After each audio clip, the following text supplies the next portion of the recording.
परमेश्वर कबीर जी ने सृष्टि रचना सुनाई, वो सृष्टि रचना ये दास आपको सुनाएगा। परमेश्वर द्वारा दिया हुआ ज्ञान इस दास के वचनों में।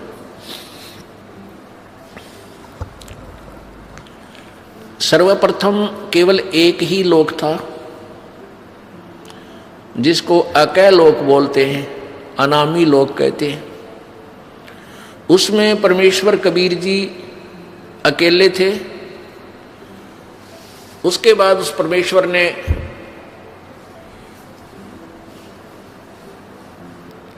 एक से अनेक होने का ख्याल किया।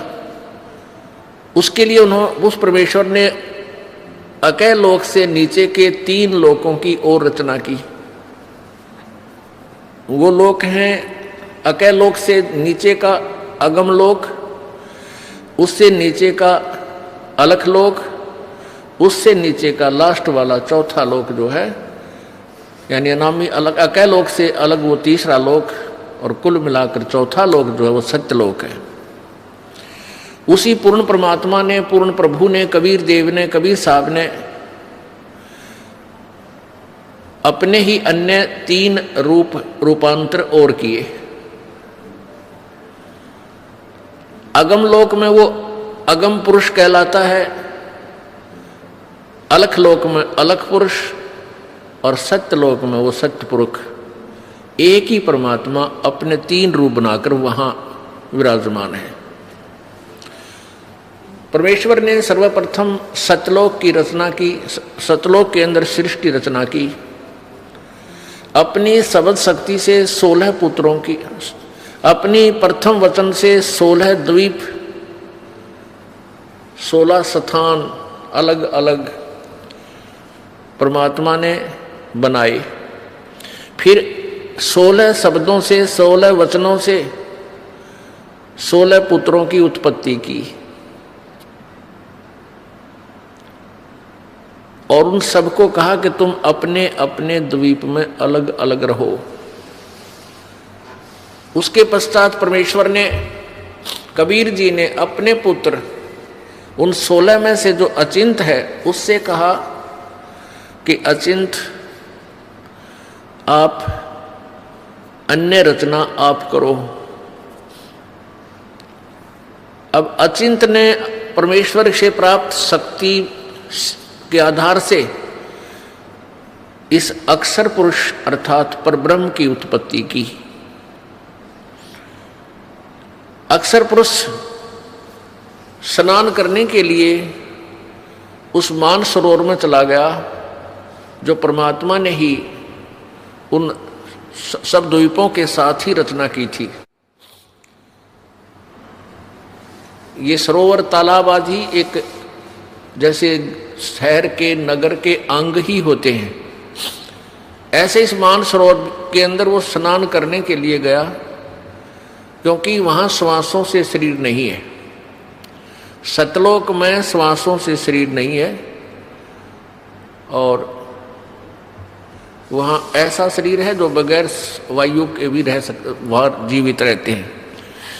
जैसे आप देखते हो जल के प्राणी जल में ही रहते हैं, वो बाहर वायु ग्रहण करने आते ही नहीं। तो जल के अंदर वो जाकर के उस शीतल जल में सो गया, काफी समय तक बाहर नहीं आया। तब परमेश्वर कबीर जी ने, उस पूर्ण ब्रह्म ने, सत्य पुरुष ने, सतलोक के मालिक ने उस सरोवर से जल लिया, उसको अपनी सबद शक्ति से एक अंडा बना दिया, और एक वचन से उसके अंदर एक आत्मा, अपने ही अंदर से एक आत्मा प्रवेश की। उस अंडे को जल में छोड़ दिया। वो अंडा गड़गड़ गड़गड़ करता हुआ जो जल के नीचे जाने लगा, उसकी आवाज़ से उस अक्षर पुरुष अर्थात परब्रह्म की निंद्रा भंग हो गई। जो ही उसने उठकर देखा, जिसकी अधूरी नींद कोई जाग जाता है तो उसको थोड़ा सा क्रोध होता है, और किसी आवाज़ से उठ जाता है तो उसकी तरफ उसको उसका आकर्षण होता है और उसके प्रति उसको कुछ अक्षुब्ध होता है, दुख होता है। तो उस क्रोध के दृष्टि से, उस क्रोध दृष्टि से देखा, उसके क्रोध के तेज से वो अंडा दो भाग हो गया और उसमें से वो ज्योत स्वरूपी निरंजन, ये ब्रह्म, जिसका वास्तविक नाम कैल है, कैल काल, ये आगे चल के प्रसिद्ध हुआ। तो वो ज्योति निरंजन ब्रह्म निकला। आकाशवाणी की परमेश्वर ने कि तुम अक्सर पुरुष, तुम निंद्रा में थे, तुझे जगाने के लिए सब ये क्रिया करनी पड़ी, तुम दोनों बाहर आओ। दोनों बाहर आए, प्रणाम किया। परमेश्वर ने कहा कि जाओ तुम दोनों अचिंत के द्वीप में रहो। आदेश पाकर के ये दोनों वहां चले गए अचिंत के द्वीप में। उसके बाद परमात्मा ने कहा कि अचिंत, तेरे बस का नहीं है सृष्टि रचना करना, आगे से सब रचनाएं मैं स्वयं करूंगा। परमात्मा ने ये लीला इसलिए की थी कि ये बालक कहीं बाद में अपना जीवन कर्म ना बिगाड़ लें, इनकी फड़क निकाल दूं, इनका भ्रम मिटा दूं कि समर्थ ही कार्य सब कर सकता है, जीव के बस का नहीं। अचिंत चुपचाप बैठा रहा। अक्सर पुरुष वहां जा करके सो गया, उसके बस की बात नहीं, इसको कैसे जगाऊं। तो जीव जीव ही रहेगा और पीव पीव ही है। परमात्मा परमात्मा ही होता है। इसलिए परमेश्वर ने कहा कि अब तुम बीच में टांग मत अड़ाना, तुम्हारे बस का नहीं है कुछ भी, मैं स्वयं ही सब करूंगा। इससे परमात्मा ने उसके बाद हम सभी आत्माओं को, असंख्य आत्माओं को अपनी वचन शक्ति से वहां सतलोक में भर दिया। हम सभी वहां आनंद से रहने लगे। वहां कोई दुख नहीं था, कोई कष्ट नहीं था, किसी चीज का अभाव नहीं था। सब भंडारे भरे रहते हैं, काजू किस्मत सेब संतरे, वहाँ के जो फल हैं, मेवा है, वो सदाबहार बाग हैं। अमृत आहार है, अमृत ही वहाँ का जल है।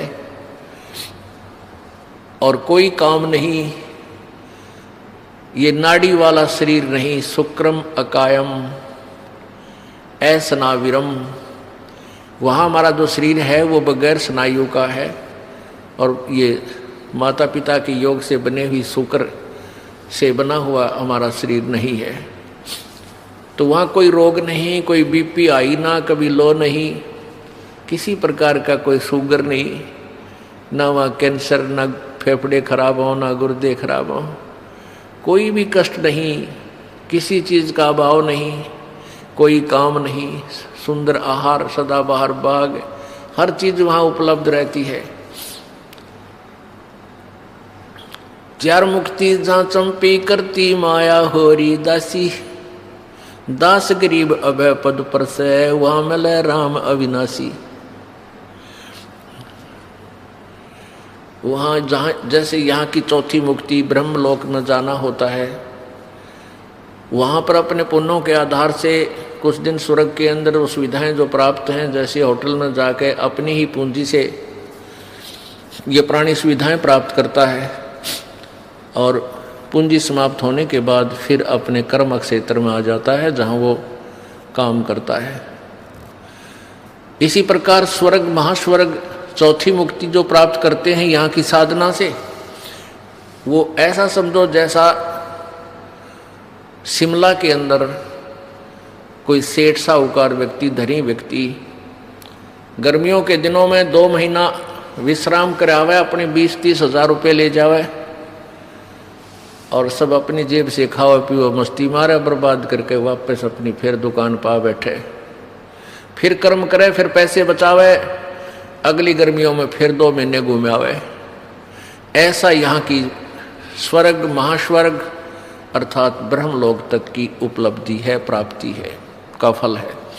तो परमात्मा कहते हैं सतलोक के अंदर वहाँ पर ये चारों मुक्ति सदा पड़ी रहे, कभी समाप्त नहीं हो।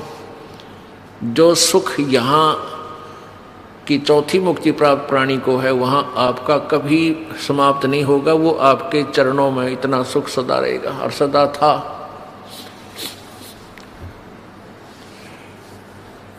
कुछ दिनों के बाद क्या हुआ कि इस ज्योति निरंजन काल के मन में एक खुरापात उत्पन्न हुआ। इसमें कुबद उत्पन्न हुई, कुमति। इसने सोचा कि मेरे सभी भाई जितने भी हैं सब अलग अलग आराम से रह रहे हैं, बड़े बड़े द्वीप हैं उनके, और हम 3 एक द्वीप में रह रहे हैं। तो उसने क्या किया, एक पैर पे खड़ा होकर तपस्या प्रारंभ की। किसने? इस ज्योति निरंजन ने, ब्रह्म ने, जो 21 ब्रह्मांड का स्वामी है। वहां सतलोक में ये केवल एक द्वीप में रहते थे 3 जने। तो इसने 70 युग तक जब तप किया, और जब ये तप कर रहा था, हम इस काल के जाल में कैसे फंसे। पुण्यात्मा, ये परमात्मा कबीर उस पूर्ण ब्रह्म द्वारा बताई गई कहानी है। ये कोई बालकों की कथा नहीं, या भूतों की कहानी नहीं है, या फिल्म स्टोरी नहीं है। ये 100% यानी 100% सत्य है। आपको बताया कि आप जी ने वो अज्ञान इतना सुन रखा है, वो बकवाद इतनी सुन रखी है कि सत्य कथा को आप बकवाद सुनते हो। ये सोचते तो बनावटी बातें हैं। बनावटी बातें बनाने की उस परमेश्वर को कोई आवश्यकता नहीं थी। हम बहुत बना रहे थे, बहुत अपनी अपनी डफली बजा रहे थे, तभी आकर के उस परमेश्वर ने हमें शिक्षा दी कि तुम गलत ज्ञान से रंगे जा चुके हो। प्रत्येक पॉइंट परमात्मा का एक एक शब्द सत्य है। क्या कहा, कैसे हम फंसे कि जब ये ज्योति निरंजन काल, ये ब्रह्म तपस्या कर रहा था एक टांग पर खड़ा होकर के, अलग से स्थान प्राप्ति के लिए, राज्य प्राप्ति के लिए। तब से राज्य प्राप्त होता है। तो हम इसकी तरफ देख रहे थे, इसकी इस कला पर, इस अदा पर, इस एक्टिंग पर हम सभी आत्माएं आसक्त हो गए। हम इसको हृदय से पसंद कर बैठे। परमात्मा पूर्ण ब्रह्म कबीर जी ने, यानी सत्य पुरुष ने आवाज लगाई, आकाशवाणी की कि बच्चों, तुम मस्त रहो, इसकी क्रिया पर ध्यान मत दो। अब परमपिता की आकाशवाणी आवाज सुनकर हम ऊपर से तो सावधान हो गए, परंतु अंदर से उसकी चाह मिटी नहीं। जब इसने 70 वर्ष तक, 70 युग तक तप कर लिया, तब परमेश्वर ने पूछा कि क्या चाहता है ज्योति निरंजन, तो किस लिए ये हठ कर रहा है। इस ब्रह्म ने, ज्योति निरंजन ने कहा कि पिताजी, मेरे लिए स्थान कम है, मुझे अलग से स्थान देने की कृपा करें। परमेश्वर कबीर जी ने कहा कि ठीक है, तुझे तेरे 70 युग के तप के प्रतिफल में मैं तुझे 21 ब्रह्मांड देता हूं। जैसे एक धनी पिता अपने पुत्र को 21 प्लाट दे दे कि ले भाई, ये 21 प्लाट तेरे हैं। क्यों रोजाना टेंशन पैदा करता है तू, झगड़ा करता रहता है, ले पकड़ अपने 21 प्लाट तू अपने अलग रख। ऐसे इसको 21 प्लाट दे दिए परमेश्वर ने, 21 ब्रह्मांड दे दिए। अब ज्योति निरंजन काल ने सोचा, ब्रह्म ने सोचा कि इसमें कुछ कंस्ट्रक्शन करूं, रचना भी हो, खाली प्लाट के काम आओगे। इसने फिर तपस्या प्रारंभ की, 70 युग फिर की, और हम और ज्यादा इस पर आसक्त होते चले गए। परमात्मा रह रहकर हमें समझाने की चेष्टा कर रहे हैं कि तुम अपने मस्त रहो, इसकी इस क्रिया पर ध्यान मत दो। लेकिन हम इतने ढीठ हो गए, अपने परम पिता को भी धोखा देने में नहीं चूके। दूसरी बार जब इसने 70 युग तप किया तो परमात्मा ने पूछा भी, क्या मांगता है तू? जो तू मांग रहा था वो मैंने दे दिया। ज्योति निरंजन ब्रह्म ने कहा कि प्रभु पिताजी, इसमें कुछ रचना की सामग्री देने की कृपा करो। परमेश्वर ने कहा कि ले बेटा, 5 तत्व और 3 गुण प्रभु ने बनाकर अपनी सबद शक्ति से उत्पन्न करके इसको दे दिए। अगले खेल ले, खेल खिलौनों से।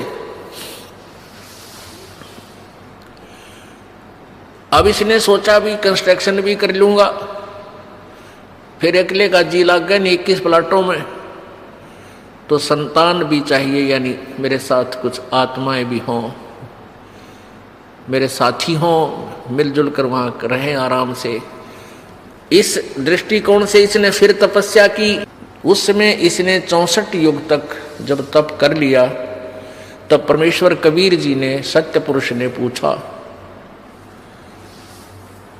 कि भाई ज्योत निरंजन, जो तू मांगता था वो मैंने तुझे दे दिया, जो तूने मांगा वो मैंने तुझे दे दिया, अब क्यों हट कर रहा है, अब क्या चाहता है तू? तो ज्योति निरंजन ने कहा कि पिताजी मुझे कुछ आत्माएं दे दो, मेरा अकेले का जी नहीं लगता, दिल नहीं लग रहा। परमेश्वर ने कहा कि भी बात सुन ले ज्योति निरंजन, ये सभी आत्माएं मेरे बच्चे हैं, मेरा अंश है, क्योंकि मेरे वचन से, मेरे शरीर से ये बाहर आए हैं, उत्पन्न मैंने उत्पन्न किए हैं। ये जीव नहीं दे सकता किसी कीमत पर, किसी भी तेरी क्रिया पर और किसी भी तप से जब से मैं ये नहीं दूंगा, मैं नहीं दे सकता, ये मेरी आत्मा है। उस अंतर्यामी परमात्मा को सब पता था कि ये दूध फट गया, ये सेब खराब हो गए, और सेब खराब हो जाए तो वो सेब सेलर उस सेब को उन सेबों से बाहर दूर फेंक देता है, बाहर फेंक देता, उसको मंडी के खागड़ खाया करें, फिर पातला कुचला, कुत्ते खावें, गधे खावें।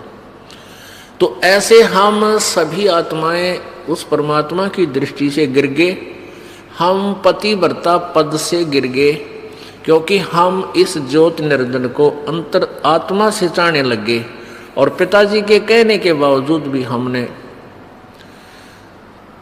अपनी चाहत को वापस नहीं किया। पुण्यात्मा, आप देखते हो ये रोग हमारा वहीं से लगा था।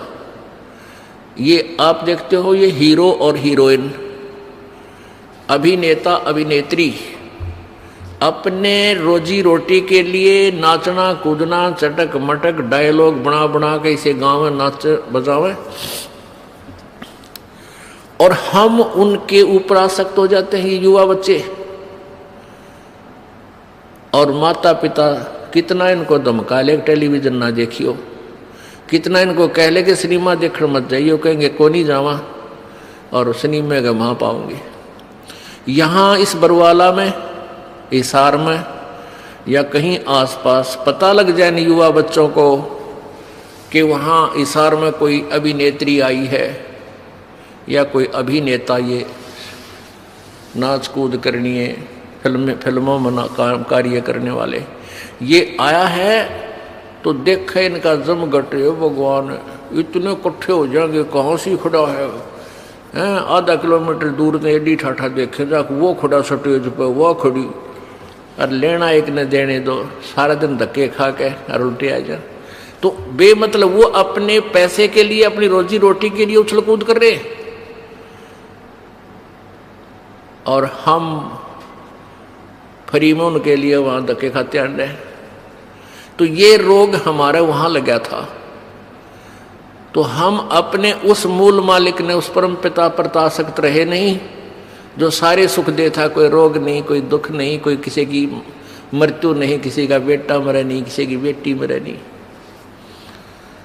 और उसको छुबोल कर हम इस पे ज्योति निरंजन की इस कला पर एक पैर पे खड़ा होकर तप कर रहा। ओह देख रहे हो, देख, आप यहाँ देख लियो, इस बरवाला में कोई या शहर आसपास की तरह को बाबा जी, ये नकली हठ योगी, शास्त्र विरुद्ध साधक, नो पता लग जाना वह बाबा जी खड़ा तप है भाई, और 5 दिन हो गए, 10 दिन हो गए, कोई फिर महीना हो जा, तो सारा बरवाला देखने जा, सारे उसको चढ़ा चढ़ा का, और भाई पैर सूझ रहे हैं, मोटे मोटे पैर हो गए। और क्या होंगे उस गधे के, खड़ा रहेगा तो पैर सूझेंगे।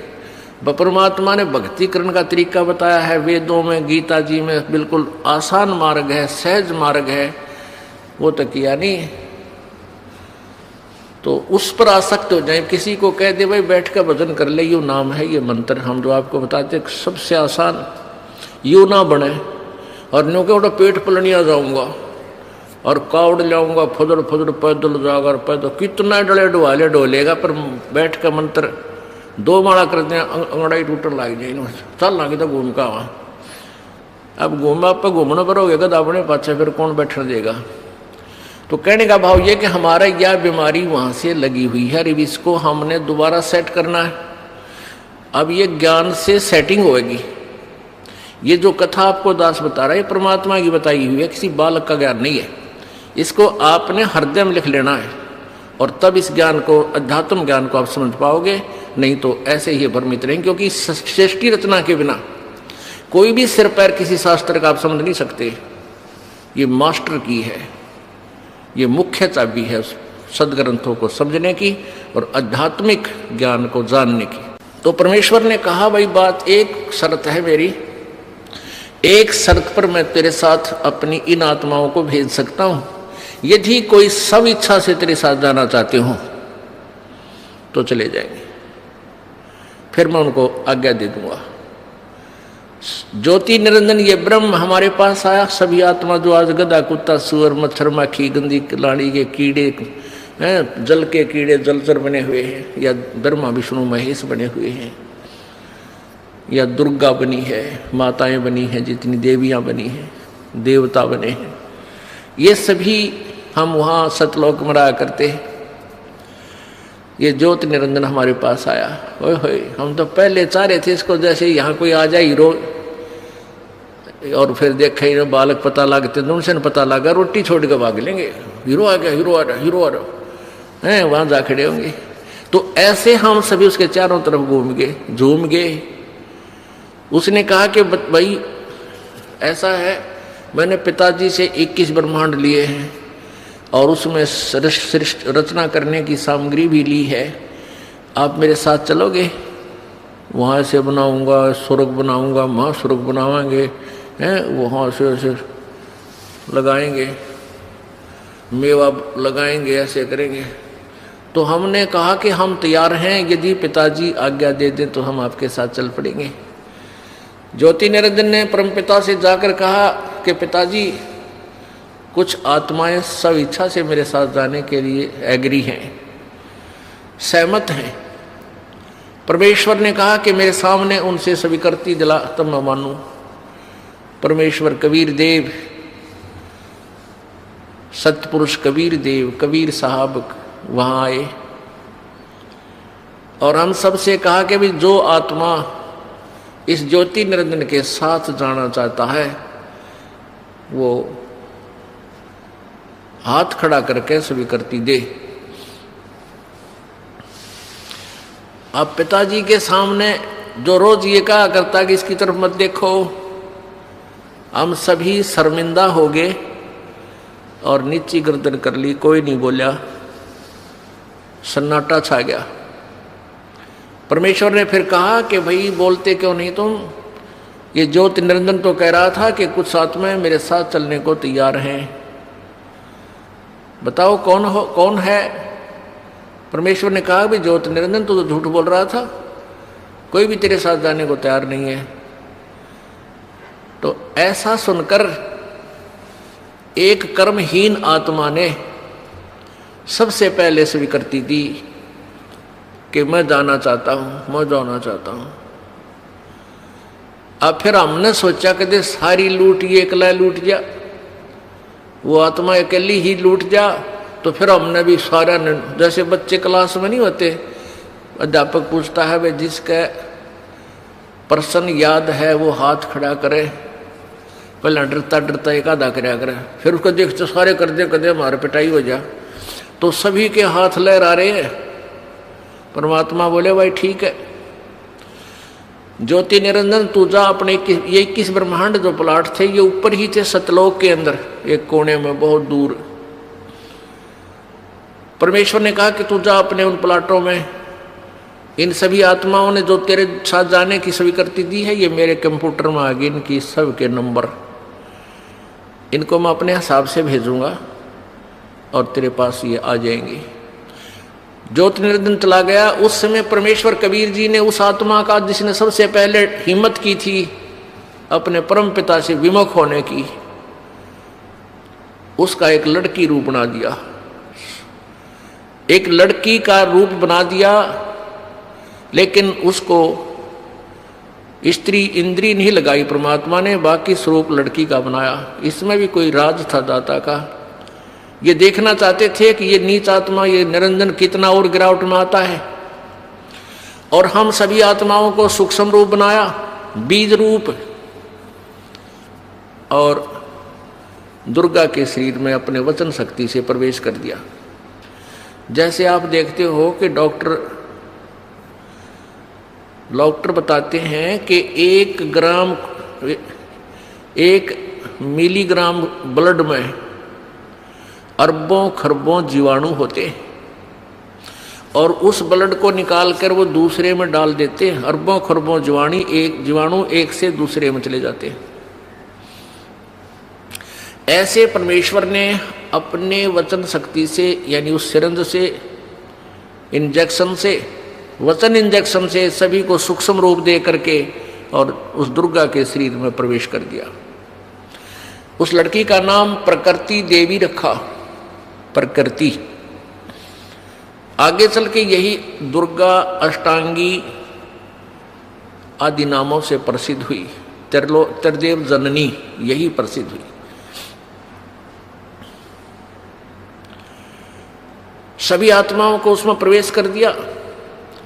उस लड़की से कहा कि बेटी तेरे अंदर मैंने सभी आत्माओं को प्रवेश कर दिया है, और तेरे को मैं एक वचन शक्ति देता हूं कि जितने जीव तू कहेगी उतने ही तेरे वचन से तेरे अंदर से अपने आप मेरी ताकत से मेरी पावर से मेरी शक्ति से बाहर आ जाएंगे और वो युवा शरीर में प्रकट हो जाएंगे।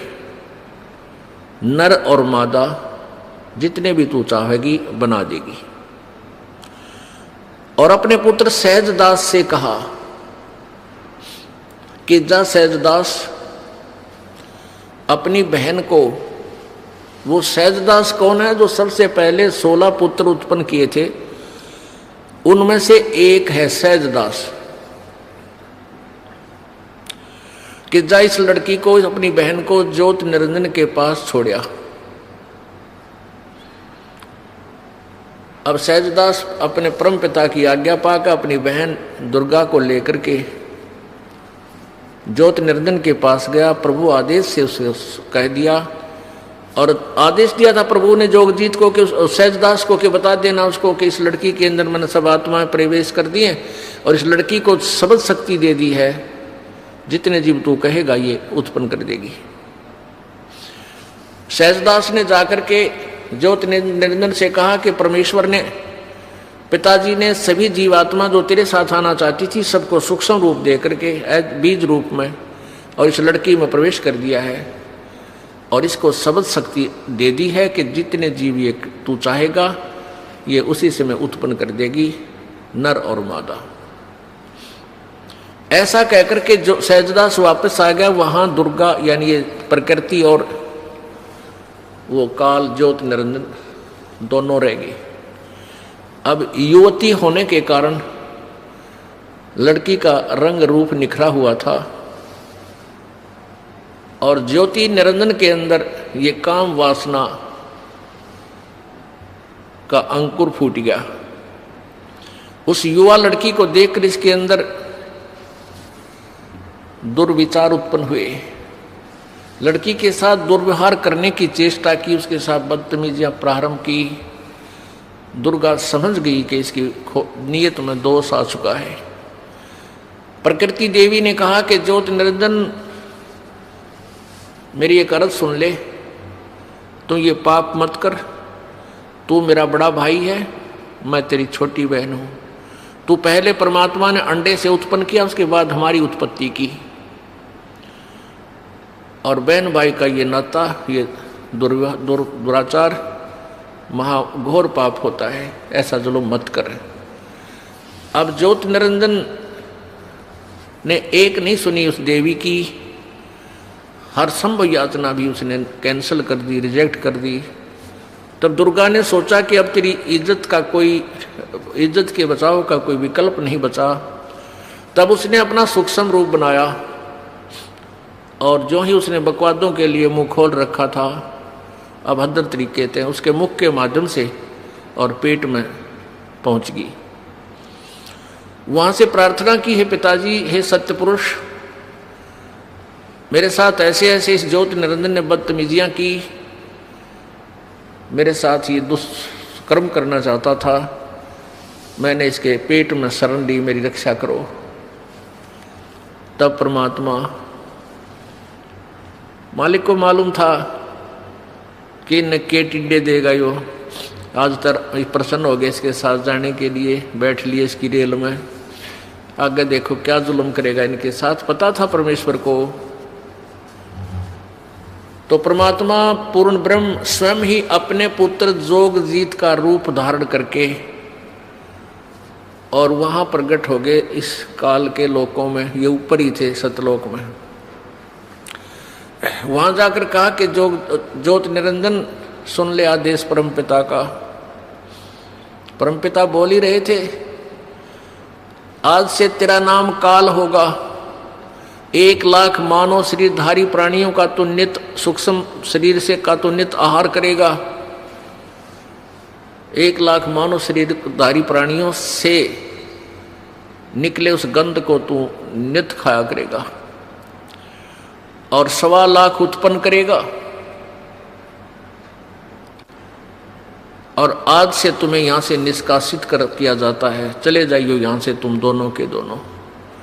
अब दुर्गा ने जुल्म किया, सबसे पहले ये स्वीकृति दी, अपने परमपिता से नाता तोड़ा, इस दुष्ट के साथ जोड़ा, तो हम अपने परमपिता के हृदय से गिर गए, हम पतिव्रता पद से गिर गए, हम व्यभिचारी बन गए। तो परमात्मा ने 21 ब्रह्मांड समेत 21 ब्रह्मांड सहित दुर्गा और काल सहित उन सबको वहां से निष्कासित कर दिया। इसका वहां से विमान चला।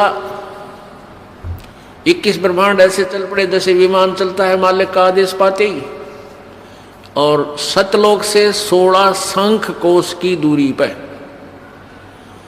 16 शंख कोश की दूरी पर आकर के ये ब्रह्मांड यहां से फिर अनंत परिक्रमा शुरू करती है। अब यहां चक्कर काट रहे हैं 16 शंख कोश की दूरी पर, नील पद्म शंख। अब गणित की रीति से इसको ऐसे जान सकते हैं जैसे 1000, 10,000, लाख, 10 लाख, करोड़, 10 करोड़, अरब, 10 अरब, खरब, 10 खरब, फिर नील, 10 नील, पद्म, 10 पद्म, फिर शंख, यानी 16 शंख कोश की दूरी पर। एक कोश में लगभग 3 किलोमीटर होते हैं। 48 शंख किलोमीटर दूर आ गए।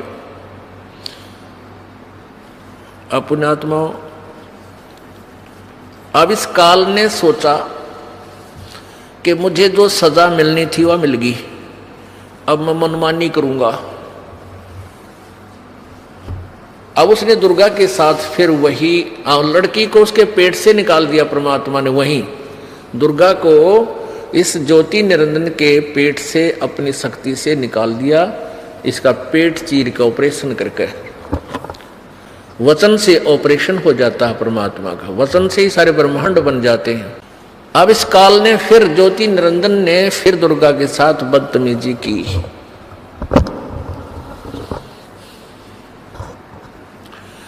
इसने फिर बदतमीजी प्रारंभ की।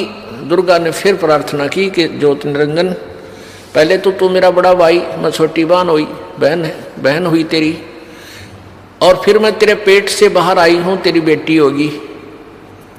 कम से कम किसी एक नाते की तो शर्म कर।